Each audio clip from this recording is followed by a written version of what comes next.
നമസ്കാരം. DGP ഉൾപ്പെടെയുള്ള സംസ്ഥാനത്തെ ഒരു ഉദ്യോഗസ്ഥനെയും മുഖ്യമന്ത്രിയുടെയോ സർക്കാരിന്റെയോ മുൻകൂട്ടിയുള്ള അറിവില്ലാതെ ലോക് ഭവനിലേക്ക് വിളിച്ചു വരുത്തരുതെന്ന് ഗവർണർ രാജേന്ദ്ര അർലേക്കർക്ക് മുന്നറിയിപ്പ് നൽകി മുഖ്യമന്ത്രി VD സതീശൻ. DGPയെ വിളിച്ചു വരുത്തിയ നടപടിയിൽ സർക്കാരിനുള്ള അതൃപ്തി ലോക് ഭവനെ നേരിട്ട് അറിയിച്ചിട്ടുണ്ടെന്നും മുൻ സർക്കാരിന്റെ കാലത്തും ഇത്തരം നീതികൾ ഉണ്ടായപ്പോൾ സമാനമായ നിലപാടാണ് സ്വീകരിച്ചതെന്നും അദ്ദേഹം വ്യക്തമാക്കി. മന്ത്രിസഭാ യോഗത്തിന് ശേഷം നടത്തിയ വാർത്താ സമ്മേളനത്തിലാണ് മുഖ്യമന്ത്രി കാര്യങ്ങൾ വിശദീകരിച്ചത്. SFI സമരത്തെ തുടർന്ന് കാലടി സർവകലാശാല VC സിസ തോമസ് നൽകിയ പരാതിയുടെ അടിസ്ഥാനത്തിലായിരുന്നു ഗവർണർ DGPയെ വിളിച്ചു വരുത്തിയത്. സംസ്ഥാനത്തിന്റെ വികസനത്തിനും ജനക്ഷേമത്തിനുമായി മന്ത്രിസഭായോഗം കൈക്കൊണ്ട വിവിധ തീരുമാനങ്ങളും മുഖ്യമന്ത്രി വാർത്താ സമ്മേളനത്തിൽ വിശദീകരിച്ചു. കൊച്ചി ഷിപ്പ്യാർഡിന് ഷിപ്പ് ബ്ലോക്ക് നിർമ്മാണത്തിനായി 18.16 ഏക്കർ ഭൂമി വിട്ടു നൽകാൻ സർക്കാർ തീരുമാനിച്ചിട്ടുണ്ട്. ഇതിലൂടെ പ്രതിവർഷം 1.70 കോടി രൂപ ലീസ് ഇനത്തിൽ സർക്കാരിന് ലഭിക്കുന്നതിനൊപ്പം 50,000 കോടി രൂപയുടെ വൻ നിക്ഷേപമാണ് സംസ്ഥാനം ലക്ഷ്യമിടുന്നത്. ഓണത്തോടനുബന്ധിച്ച് ക്ഷേമ പെൻഷൻ വിതരണം ആരംഭിക്കുമെന്നും ഇനി ഒരു മാസത്തെ പെൻഷൻ പോലും മുടങ്ങാത്ത വിധം ക്രമീകരണങ്ങൾ പൂർത്തിയാക്കിയതായും അദ്ദേഹം ഉറപ്പു നൽകി. കൂടാതെ സർക്കാർ ജീവനക്കാർക്കുള്ള ബോണസും അഡ്വാൻസും വിതരണം ചെയ്യുന്നതിനായി തുക അനുവദിച്ചു. ഓണക്കിറ്റ് വിതരണം തടസ്സമില്ലാതെ പുരോഗമിക്കുകയാണ്. കർഷകരുടെ നെല്ല് സംഭരണ കുടിശ്ശിക തീർപ്പാക്കുന്നതിനായി സപ്ലൈകോയ്ക്ക് 150 കോടി രൂപയും കൺസ്യൂമർ ഫെഡിന് 25 കോടി രൂപയും അനുവദിച്ചതായും മുഖ്യമന്ത്രി അറിയിച്ചിട്ടുണ്ട്.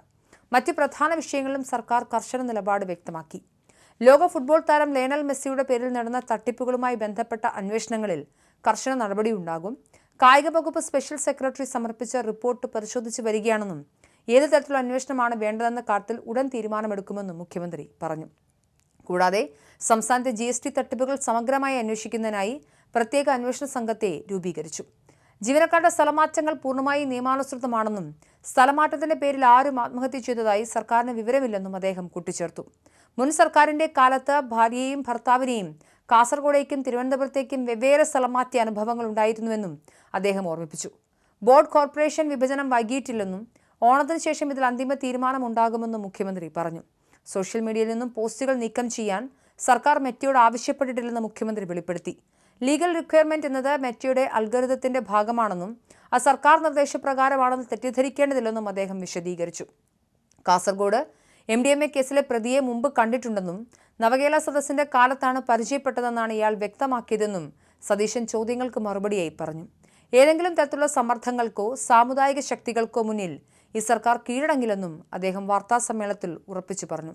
സംസ്ഥാനത്തെ ലക്ഷക്കണക്കിന് വരുന്ന സാധാരണക്കാർക്കും വിവിധ തുറകളിലുള്ളവർക്കും ആശ്വാസമേകുന്ന വൻ സാമ്പത്തിക ആനുകൂല്യങ്ങളും പദ്ധതികളും മുഖ്യമന്ത്രി പ്രഖ്യാപിച്ചു. ഓണത്തോടനുബന്ധിച്ച് VD സതീശൻ സാമൂഹ്യക്ഷേമ പെൻഷൻ വിതരണം അടക്കമുള്ള വിഷയങ്ങളിൽ ആശാവഹമായ പ്രഖ്യാപനങ്ങൾ തന്നെയാണ് അറിയിച്ചത്. സംസ്ഥാനത്തെ 59.472 ലക്ഷം ആളുകൾക്കാണ് സാമൂഹ്യക്ഷേമ പെൻഷന്റെ പ്രയോജനം ലഭിക്കാൻ പോകുന്നത്.